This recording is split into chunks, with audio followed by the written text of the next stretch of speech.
नमस्कार दोस्तों, electromagnet channel में एक बार फिर से आप लोगों का स्वागत है। दोस्तों, हम लोगों का यूपी पॉलिटेक्निक फर्स्ट सेमेस्टर के सब्जेक्ट अप्लाइड फिजिक्स का लेक्चर सीरीज चल रहा था, जिसमें हम लोग तीसरे चैप्टर को पढ़ रहे थे। और कल के लेक्चर में हम लोग यांत्रिक ऊर्जा मैकेनिकल एनर्जी तक यहाँ तक पढ़ चुके थे। यांत्रिक ऊर्जा के दो भाग होते हैं, जिसमें गतिज ऊर्जा होती थी और स्थितिज ऊर्जा होती थी। तो यांत्रिक ऊर्जा को इस तरीके से भी लिख सकते हैं कि यांत्रिक ऊर्जा बराबर गतिज ऊर्जा प्लस स्थितिज ऊर्जा।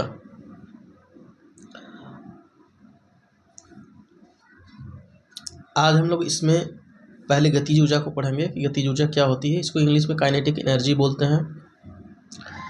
किसी वस्तु में उस वस्तु की गति के कारण जो ऊर्जा निहित होती है उसे उस वस्तु की गतिज ऊर्जा कहते हैं। इसे के से डिनोट करते हैं, यानी के से लिखते हैं। यानी किसी वस्तु में उसके गति के कारण, उसके वेग के कारण और उसके गति के कारण जो उसमें ऊर्जा निहित होती है उसको हम लोग बोलते हैं गतिज ऊर्जा। गतिज ऊर्जा का मान कितना होता है? देखिए, यदि कोई पिंड v वेग से गतिमान है तथा उसका द्रव्यमान m है तो पिंड की गतिज ऊर्जा k बराबर हाफ mv² जूल होती है। देखिए दोस्तों, यहाँ पर हम लोगों को केवल इसका फॉर्मूला मैं सीधे सीधे लिख दिया हूँ, k बराबर हाफ mv², क्योंकि हम लोग इसको शुरू से ही पढ़ते आ रहे हैं कि k बराबर हाफ mv²। लगभग सबको पता होगा कि गतिज ऊर्जा का फॉर्मूला क्या होता है। इसका एक लॉन्ग डेरिवेशन भी है। डेरिवेशन का कोई ज़रूरत नहीं है इसका। अगर ज़रूरत होगा तो कमेंट में बोलिएगा, मैं फिर से इसका डेरिवेशन करा दूंगा। फिलहाल आप लोग जानते रहिए केवल k बराबर हाफ mv² होता है और ऊर्जा का मात्रक जूल होता है, तो इसका भी मात्रक, ये भी गतिज ऊर्जा है तो इसका भी मात्रक जूल ही होगा। इसके बाद है किसी पिंड की गतिज ऊर्जा की माप। किसी पिंड की गतिज ऊर्जा की माप हम लोग किस प्रकार करते हैं। देखिए, ये जो यहाँ पर इतना लिखा हुआ है कि गतिज ऊर्जा की माप किससे की जाती है, ये इतना भाग जो लिखा हुआ है इसी के अनुसार डेरिवेशन किया जाता है, जिसमें क्या लिखा गया है कि पिंड की गतिज ऊर्जा की माप कैसे की जाती है। गतिज ऊर्जा की माप कार्य की उस मात्रा से की जाती है जो वस्तु को विराम अवस्था से गतिमान अवस्था अथवा या गतिमान अवस्था से विराम अवस्था में लाने में पिंड पर किया जाता है। यानी यदि कोई पिंड हमारे पास है, इस तरीके का कोई पिंड है, इसकी गतिज ऊर्जा की कैलकुलेशन करनी है तो हम लोग कैसे करेंगे। यानी जब हम लोग इसका डेरिवेशन करते हैं, इस जो मैंने यहाँ पर दिखाया कि गतिज ऊर्जा की माप कैसे की जाती है, तो इस पिंड को यदि यहाँ पर इसका प्रारंभिक वेग 0 माने, यानी ये प्रारंभ में क्या है, गतिमान नहीं है, तो इस पिंड को गति की अवस्था में लाने में मान लेते हैं यहाँ पहुँचने के बाद इसका वेग v हो गया। गति की अवस्था में लाने में जो कार्य करना पड़ता है वही पिंड की गतिज ऊर्जा होती है। या फिर इसके विपरीत भी कर सकते हैं कि यदि पिंड गतिमान है तो उसको किसी माध्यम से रोका जाए, तो रोकने में हम लोगों को उसके विरुद्ध कार्य करना पड़ेगा कि वो आगे ना जाए, तो उसको रोकने में जो कार्य करना पड़ता है वह भी पिंड की गतिज ऊर्जा के रूप में ही उसमें रहती है। तो गतिज ऊर्जा की माप इन दो तरीक़ों से की जाती है। इसी के आधार पर इसका डेरिवेशन भी किया जाता है। फिलहाल मैं डेरिवेशन नहीं बता रहा हूँ। यहाँ पर 2 नंबर या 1 नंबर में क्वेश्चन आ सकता है कि गतिज ऊर्जा की माप किस आधार पर की जाती है, तो आप लिख सकते हैं किसी पिंड की गतिज ऊर्जा की माप जो है पिंड को शून्य गति से किसी गति तक पहुंचाने में किए जाने वाले कार्य के बराबर होती है, या फिर गति की अवस्था से शून्य गति की अवस्था में लाने में किए गए कार्य के बराबर होती है। आई होप यहाँ तक आप लोगों को समझ में आया होगा। इसके बाद हमारा अगला टॉपिक रहेगा एनर्जी। सॉरी, यहाँ इसको हम लोग पढ़ चुके थे, एनर्जी को तो कल ही पढ़ चुके थे।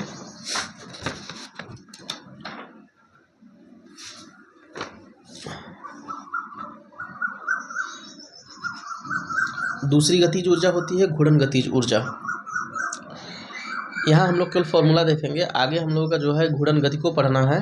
आगे के चैप्टर जो है उसमें घूर्णन गति भी है, तो इसको हम लोग पूरे डिटेल में पढ़ेंगे। अभी फ़िलहाल हम लोग केवल फॉर्मूला को पढ़ेंगे कि घूर्णन गतिज ऊर्जा क्या होती है। घूर्णन गतिज ऊर्जा को जो है रोटेशनल काइनेटिक एनर्जी कहते हैं इंग्लिश में। किसी पिंड की घूर्णन गतिज ऊर्जा kr, इसको kr से डिनोट करते हैं घूर्णन गतिज ऊर्जा को, क्योंकि यह रोटेशनल क्या होती है, काइनेटिक एनर्जी होती है। तो यहाँ यहाँ बगल में हम लोग r लगा देते हैं, तो ये घूर्णन गतिज ऊर्जा को प्रदर्शित करने लगती है।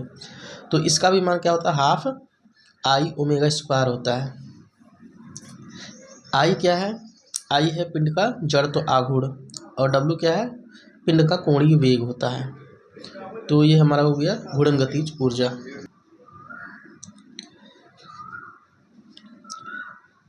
इसके बाद है स्थितिज ऊर्जा, जिसको हम लोग इंग्लिश में बोलते हैं पोटेंशियल एनर्जी। तो स्थितिज ऊर्जा को देखिए किस तरीके से परिभाषित किया जाता है कि किसी वस्तु में उसकी स्थिति अथवा विकृति के कारण जो ऊर्जा संचित होती है वह उसकी स्थितिज ऊर्जा होती है। जैसे देखिए स्थिति और विकृति, इसको हम लोग कैसे समझते हैं, थोड़ा इसको डिटेल में देख लेते हैं। देखिए ये हमारा कोई रबड़ बैंड है, मान लेते हैं इस तरीके का होता है। इसको एक जगह फिक्स करके हम लोग इसको खींचते हैं। अगर इस तरीके से इधर खींचें, इसको खींचें तो ये विकृति यानी विकृत हो जाएगा और कुछ इस तरीके का हो जाता है ऐसे। अब यहाँ पर हम लोग कोई यहाँ पर पिंड रखकर इसको छोड़ेंगे तो ये इधर की तरफ इसको फेंकेगा। तो ये फेंक क्यों रहा है, कोई कार्य हो रहा है, पिंड को फेंकने का कार्य हो रहा है। तो इसका मतलब क्या है, इसमें ऊर्जा है, बिना ऊर्जा के कार्य संभव नहीं है।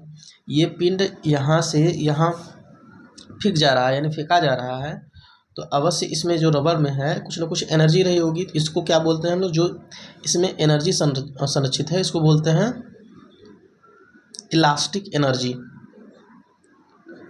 और विकृति एनर्जी क्या होती है, देखिए कोई मान लेते हैं, देखिए इस तरीके से ये कोई रबड़ का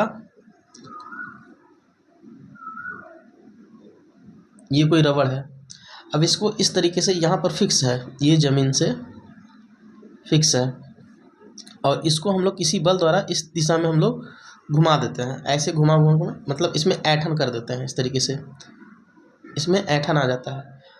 अब इसमें क्या करेंगे, ऐंठन आ गया। अब इसको जो है इससे कोई कार्य कराना चाहेंगे हम लोग, इस तरीके से इसको जब छोड़ेंगे तो ये फिर अपने स्थिति में आने का प्रयत्न करेगा और इस दिशा में घूमेगा और अपनी पूर्व की स्थिति में आने का प्रयास करेगा।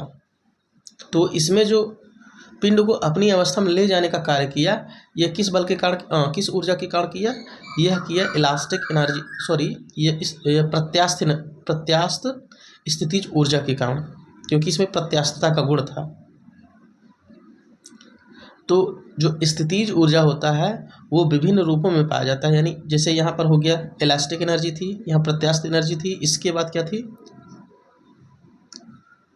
और देखिए मैं तीसरा उदाहरण बता रहा हूँ। जैसे ये हमारा कोई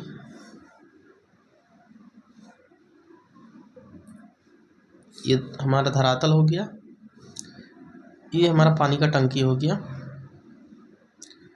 इस तरीके से ये पानी का टंकी है, और यहाँ पर बहुत सारे घर बने हुए हैं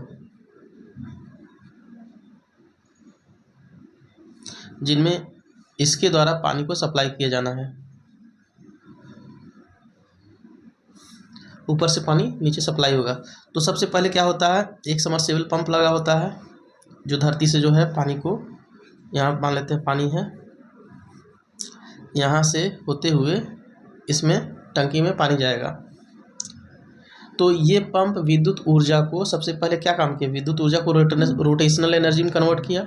रोटेशनल एनर्जी में कन्वर्ट करने के बाद यहाँ पंप इसको यहाँ से इस पानी को उठाया, जो गुरुत्वीय बल के विरुद्ध, जो गुरुत्वाकर्षण पानी को नीचे की ओर खींचेगा, जबकि पंप पानी को ऊपर की ओर भेज रहा है और गुरुत्वाकर्षण नीचे की ओर भेजना चाहता है। तो गुरुत्वाकर्षण बल के विरुद्ध ये पंप पानी को इस टंकी में पहुंचा देता है। इस टंकी में पानी भर गया, तो यहाँ पर पंप द्वारा क्या काम किया गया, पानी को जो है टंकी में पहुंचाया गया। अब ये पानी इसमें क्या हो जाएगी, ये पानी देखिए जो इस पंप द्वारा, यहाँ पंप लगा हुआ है, मान लेते हैं ये पंप हमारा है, ये पंप पानी को यहाँ 0 लेवल से उठाकर हाई लेवल तक पहुँचाया। तो यहाँ से इस पानी को उठाकर वहाँ करने में गुरुत्वाकर्षण बल के विरुद्ध पंप को कार्य करना पड़ा, गुरुत्वाकर्षण बल के विरुद्ध पंप को कार्य करना पड़ा और यह कार्य इस पानी में स्थितिज ऊर्जा के रूप में संचित हो जाती है, हाइट पर संचित हो जाती है। तो क्या होता है, अब देखिए जब इस पंप को बंद कर दिया जाता है, अब हमको घर में पानी पहुंचाना है, तो घर में पानी पहुंचाने के लिए किसी प्रकार की कोई पंप की आवश्यकता नहीं पड़ती है। ये पानी हाइट पे होने के कारण ये अपने आप इतनी प्रेशर से जो है पानी नीचे आती है कि सब घरों में पानी अपने आप पहुंच जाता है प्रेशर से। और ये प्रेशर कहाँ से आता है, जो ये पंप कार्य किया था किसके विरुद्ध, गुरुत्वाकर्षण बल के विरुद्ध कार्य करके पानी को यहाँ पहुँचाया था, वही जो है कार्य यहाँ एनर्जी के रूप में स्टोर हो गई थी, जिसको हम लोग बोलते हैं स्थितिज ऊर्जा। इस तरीके से ये स्थितिज ऊर्जा का तीसरा उदाहरण हो गया, ये सबसे बेस्ट उदाहरण है हमारे लिए। तो स्थितिज ऊर्जा कई प्रकार के होते हैं, आइए देख लेते हैं ये कितने प्रकार के होते हैं।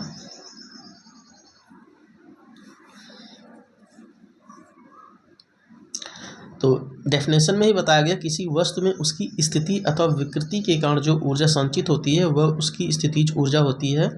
जैसे स्थितिज ऊर्जा के इतने टाइप होते हैं। गुरुत्वीय स्थितिज ऊर्जा, मैंने गुरुत्वीय स्थितिज ऊर्जा को बताया, जो पानी को, गुरुत्वीय स्थितिज ऊर्जा क्या थी, ये जो पानी ऊपर में जाकर स्टोर हुआ था उसमें जो ऊर्जा थी वो गुरुत्वीय स्थितिज ऊर्जा थी। दूसरी स्थितिज ऊर्जा क्या है, प्रत्यास्थ स्थितिज ऊर्जा, जो कि मैंने रबर बैंड और रबर को लेकर समझाया था। इसके बाद तीसरी है विद्युत स्थितिज ऊर्जा। विद्युत स्थितिज ऊर्जा भी होती है, जिसको हम लोग BEE में पढ़ेंगे, सेकंड सेमेस्टर में है। इसके बाद चुंबकीय स्थितिज ऊर्जा, इसको भी सेकंड सेमेस्टर में पढ़ा जाएगा। ये यानी इतने टाइप के स्थितिज ऊर्जा होते हैं। रासायनिक स्थितिज ऊर्जा होती है, नाभिकीय स्थितिज ऊर्जा होती है, द्रव्यमान ऊर्जा, ये सब स्थितिज ऊर्जा के प्रकार होते हैं। तो इन सबको हम लोगों को जानकारी में रखना है, लेकिन हमको पढ़ना क्या है, केवल गुरुत्वीय स्थितिज ऊर्जा। हमारे सिलेबस में अभी क्या है, गुरुत्वीय स्थितिज ऊर्जा। हालांकि ये सभी आगे पढ़े जाने वाली चीज़ें हैं। जैसे नाभिकीय ऊर्जा को हम लोग पावर प्लांट में पढ़ेंगे, जहाँ जो है नाभिकीय रिएक्टर में हम लोग कैसे ऊर्जा को उत्पन्न कराते हैं और नाभिकीय ऊर्जा को जो है विद्युत ऊर्जा में कन्वर्ट करते हैं। और रासायनिक ऊर्जा को हम लोग विद्युत सेल में पढ़ेंगे, जो कि हमारा BEE का सब्जेक्ट है। चुंबकीय स्थितिज ऊर्जा, ये भी हमारा BEE बेसिक इलेक्ट्रिकल इंजीनियरिंग में है। विद्युत स्थितिज ऊर्जा, ये भी हमारी जो है, ये भी हमारा बेसिक इलेक्ट्रिकल इंजीनियरिंग में है। और इसके बाद प्रत्यास्थ स्थितिज ऊर्जा, ये हमारा जो है अभी हम लोग शायद इसी जो है हम लोग अप्लाइड फिजिक्स फर्स्ट है, इसी के आगे चैप्टर में हम लोग इसको भी पढ़ेंगे। तो आइए देखते हैं गुरुत्वीय स्थितिज ऊर्जा।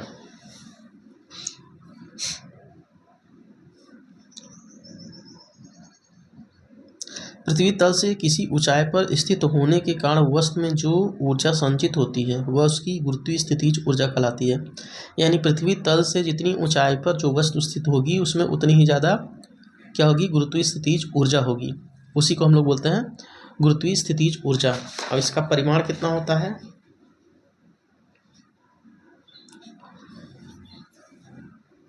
माना m द्रव्यमान की वस्तु एक, माना m द्रव्यमान की वस्तु एक, सॉरी यहाँ पर लिखने में थोड़ा सा मिस्टेक हुआ, माना m द्रव्यमान की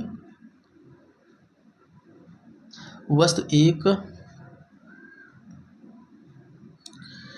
माना m द्रव्यमान की एक वस्तु पृथ्वी तल से h ऊंचाई पर स्थित है, तब इस वस्तु को h ऊंचाई तक उठाने में गुरुत्वीय बल के विरुद्ध जो कार्य करना पड़ता है वही उस वस्तु में स्थितिज ऊर्जा के रूप में संचित हो जाती है। जैसे मैंने पानी और टंकी का उदाहरण लेकर समझाया था, वहाँ पर जो है पानी को गुरुत्वीय बल के, गुरुत्वाकर्षण बल के विरुद्ध हम लोग टंकी में पहुँचाए थे।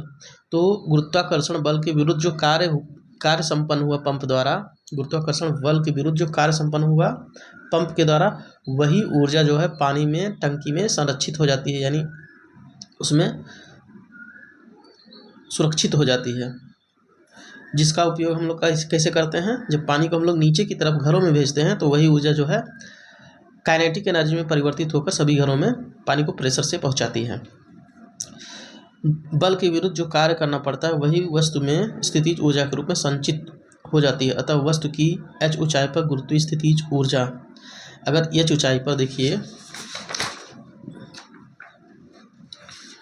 यदि हम लोग पानी को यहाँ से सॉरी इस तरफ नहीं दिखाई दे रहा, यहाँ से उठाए हैं और यहाँ तक ले गए हैं, तो यहाँ से यहाँ तक उठाने में जो है h दूरी को हम लोग ट्रेवल किए, यहाँ से यहाँ तक जाने में h हाइट का हम लोगों ने पानी को पहुँचाई h हाइट तक। तो कार्य क्या होता है, W बराबर होता है F इंटू डी होता है। तो D का मान यहाँ क्या है, H है। तो W बराबर हमारा हो जाएगा F, यहाँ देखिए mg, जो पानी का भार था उसको हम लोग लिखेंगे mg। mg क्या होता है, न्यूटन में होता है, और केल्विन में रहता है, वो किलोग्राम में रहता है। तो ये पानी का भार हो गया, और डिस्प्लेसमेंट कितना हो रहा है, h ऊंचाई तक, तो ये h हो गया। तो W बराबर क्या हो जाएगा, mgh। और यही कार्य क्या होता है, इस पानी में स्थितिज ऊर्जा के रूप में स्टोर हो जाता है। तो स्थितिज ऊर्जा को हम लोग लिखते हैं U से। तो U बराबर हमारा हो जाएगा mgh जूल। और ये किस प्रकार की ऊर्जा है, गुरुत्वीय स्थितिज ऊर्जा। तो यही देखिए यहाँ पर हम लोगों ने लिखा है, h ऊंचाई पर गुरुत्वीय स्थितिज ऊर्जा, U बराबर गुरुत्वीय बल गुणे विस्थापन, क्योंकि कार्य के बराबर होता है ऊर्जा। तो गुरुत्वीय बल को हम लोग कैसे लिखते हैं, mg से।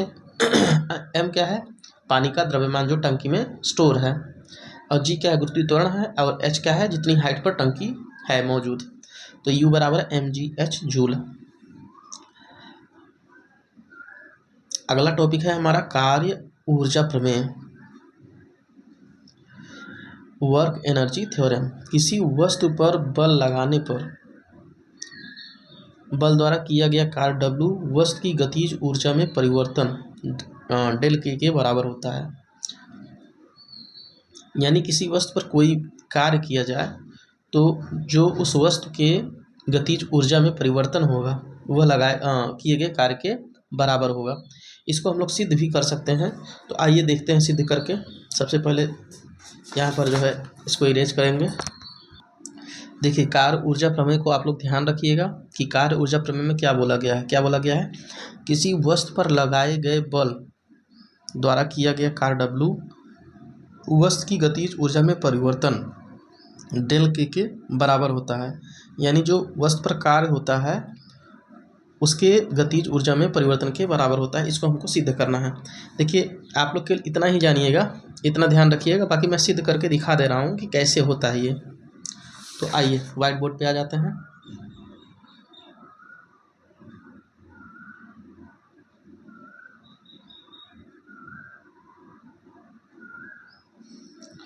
देखिए हम लोग जानते हैं कि F बराबर क्या होता है, F बराबर ma होता है, और W बराबर होता है F इंटू डी। W बराबर होता है F इंटू डी। तो W बराबर हम लोग लिख सकते हैं, यहाँ F का मान रखेंगे ma, तो ma इंटू डी। अगर d स्मॉल हो, अगर d दूरी जो है बहुत सूक्ष्म हो, बहुत छोटी हो, तो उसको हम लोग dx लिख सकते हैं। अब dx सूक्ष्म दूरी के लिए लिए हैं, तो हम लोग देखिए W बराबर इसको लिख सकते हैं mv1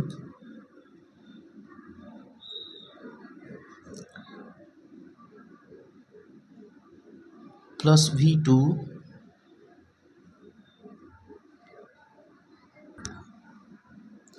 थोड़ा सा यहाँ मिस्टेक हो गया है, इसको सुधार लेते हैं। Just 1 minute.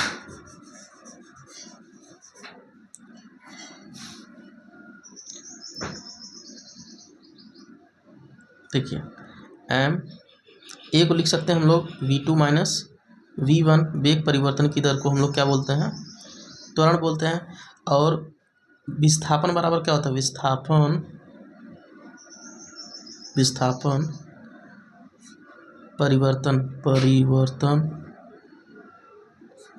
बटा समय क्या होता है, वेग होता है v।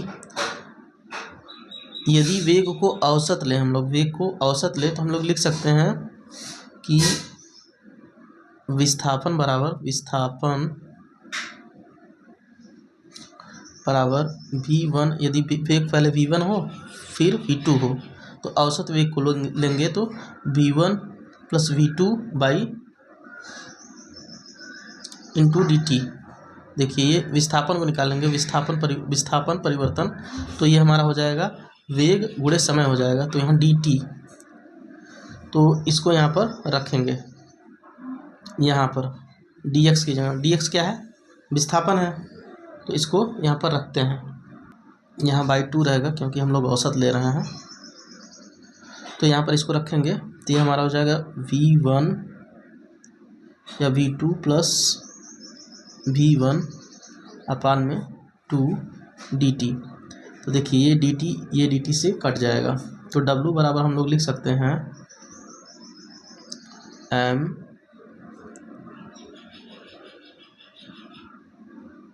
V2 का स्क्वायर माइनस V1 का स्क्वायर बाई 2।